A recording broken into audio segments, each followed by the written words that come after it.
Good morning from the Protos newsroom. The date today is Friday the 12th of March and you're listening to the Protos Daily. Just a quick update from us, the Protos Daily is becoming the Protos Weekly. Next Friday, March 19th is the launch of our news podcast that brings you the most important stories in cryptocurrency. Expect original reporting, in-depth analysis and more. But for now, here are the main headlines this morning. Cult digital artist Beeple just became one of the world's most bankable artists after his latest NFT sold for over $69 million at Christie's. The Security Exchange Commission wants access to 8 years of personal financial information belonging to Ripple Labs execs as part of its ongoing investigation. And a collection of groundbreaking augmented reality masks created by the late rapper MF Doom are now back on the market. At the current time of publication, Bitcoin is trading at $55,450 after seeing a decrease of 2.7% over the last 24 hours.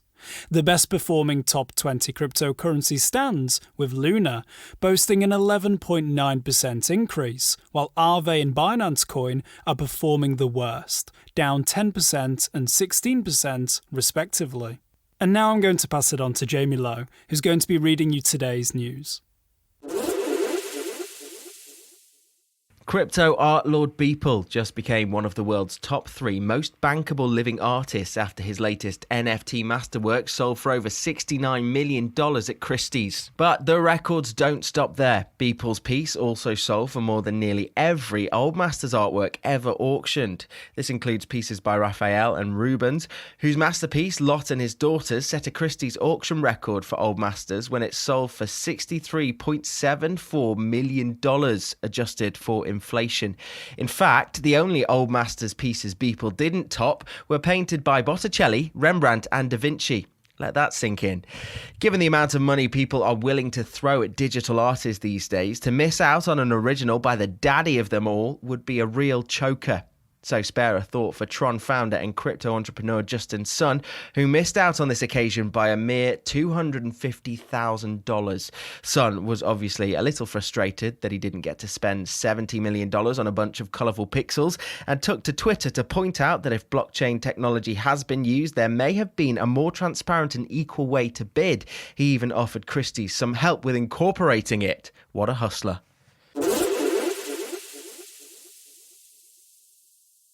And now for an update on Ripple and its seemingly cursed XRP.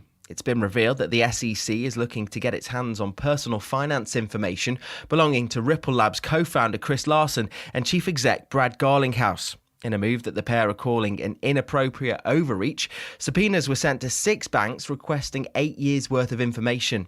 Legal teams acting on behalf of Garlinghouse and Larsen have taken steps to stop the information being shared, claiming the SEC has not offered a good explanation for why it needs it, and pointing out that it doesn't need to know how much money they spend at the grocery store every week. The lawsuit filed last December alleges that the company misled investors by selling XRP without registering with the regulator and ignoring legal advice that the cryptocurrency could be considered a security. Larsen and Garlinghouse are accused of making around $600 million each from sales of the token, but when news of the lawsuit broke last year, its value nosedived. And while its market cap has almost doubled since the beginning of the year, the coin remains highly volatile. Bakkt Marketplace has been awarded the much sought-after BIT license by the New York State Department of Financial Services. Bakkt is only the 29th company to be given the license, and it basically means that it now has its very own "you're okay to splash that Bitcoin cash" card. It allows a company to participate in activities relating to virtual currency under a set of regulations that are specific to the state of New York, and means that its customers will now be able to buy and sell crypto via the platform. Bakkt is a product of the Intercontinental Exchange, which was proposed to use Microsoft's online servers to manage digital assets.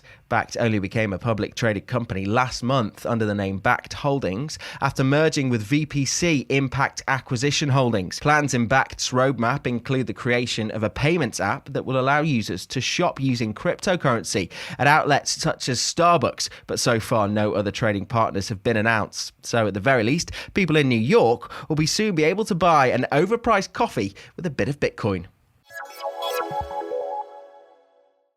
And finally, Daniel Dumile, better known by his stage name MF Doom, made history last year by completing the first successful augmented reality NFT sale. His collection of AR masks went on sale in October 2020, just before his death on the 31st of that month.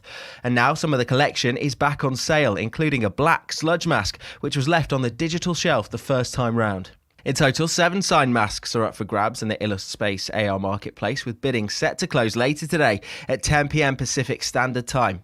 At the time of recording, prices range from 3.2 Ether for the previously unsold black sludge mask and 450 Ether for the colourful mummy mask, all of which you can try on for size using augmented reality on the Illustspace website. 10% of the proceeds from sales will benefit Dumile's estate, making use of the blockchain's ability for artists to receive money from each resale of an NFT. Doom's family intends to set a precedent that it's only fair for the original artists and their estates to receive some percentage of future profits. A nice reminder amid the madness of the current NFT boom of the original point of decentralized systems. Thank you for listening. We hope you tune in next week for the first edition of Protos Weekly, so make sure to subscribe wherever you get your podcasts from.